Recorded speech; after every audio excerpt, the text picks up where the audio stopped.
Alright guys, in this particular video we're going to be talking about solving one-step equations. Okay, so let's get right into it. Now the goal when solving these one-step equations, or any equations for that matter, is you want to go ahead and isolate the variable, right? So we can see here that we have two constants, right? We have our positive 7 and our positive 5, and we have a variable here of x.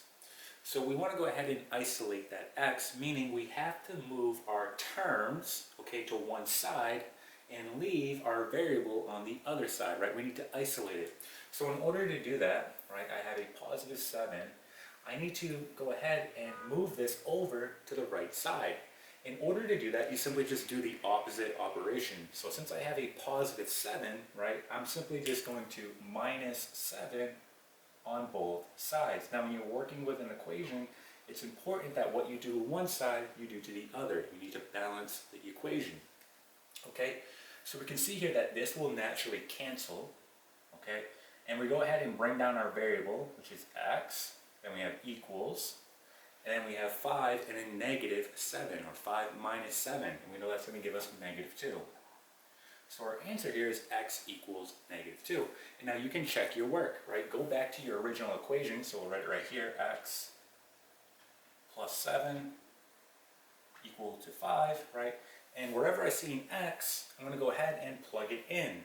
So what we're going to do here is the following. We're going to have negative 2 plus 7 equal to 5. And we know that negative 2 plus 7 is 5, and we get 5 equal to 5. That checks out. That is correct. So that is how you can go ahead and check your work. It should equal out.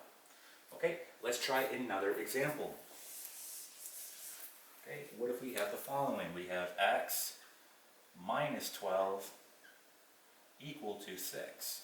Okay, so the same thing we want to do here, right? We want to go ahead and isolate our variable, meaning we want to move our terms to one side, okay, and isolate the variable. So we're going to add 12 on both sides. Again, I'm doing the opposite operation, right? I have a minus 12, so I add 12. Okay, this naturally cancels, and we get 6 plus 12. We know that's going to give us 18. So we get x equals 18. Okay? And again, you can plug it back in. So wherever I see, okay, an x, I'm going to plug in an 18. So let me write out the original equation again. So wherever I see an x, I'm plugging in an 18. So 18 minus 12 equal to 6. I know that 18 minus 12 is 6. 6 equals 6. This checks out. That's good, right? So we did it correct. All right, let's do a couple more. So let's move on to multiplication now.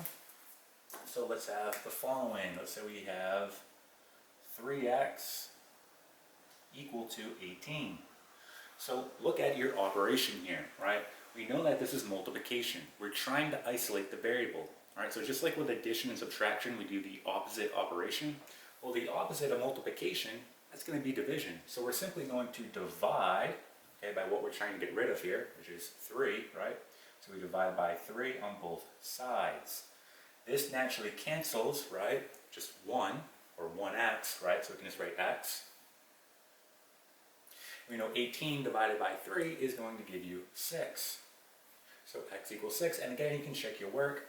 Plug it back in to the original equation, so we get 3 times x equals 6. And we see that 3 times 6 is 18. 18 equals 18. This checks out, right? Okay, let's try one more example with division. Okay, we can have the following. Let's say we have x divided by 12 equal to 2. Okay, so think about what you need to do here in order to isolate the variable, right? In this case, x. Well, we have division. The opposite of division, well, that's going to be multiplication. So we're simply just going to multiply both sides by 12. And we know that this will naturally cancel out here because essentially what you're doing is 12 times x, which is 12x. Right? This is over 12. And again, it simply cancels, right? So we're just left with x here. And then 2 times 12 is 24. So x equals 24. Let's just go ahead and check our work. So here's our original equation. Wherever I see an x, I'm plugging in a 24. So 24 divided by 12 equals 2. 24 divided by 12 is 2. So 2 equals 2, right? This checks out. All right, so that's how you go about solving one-step equations.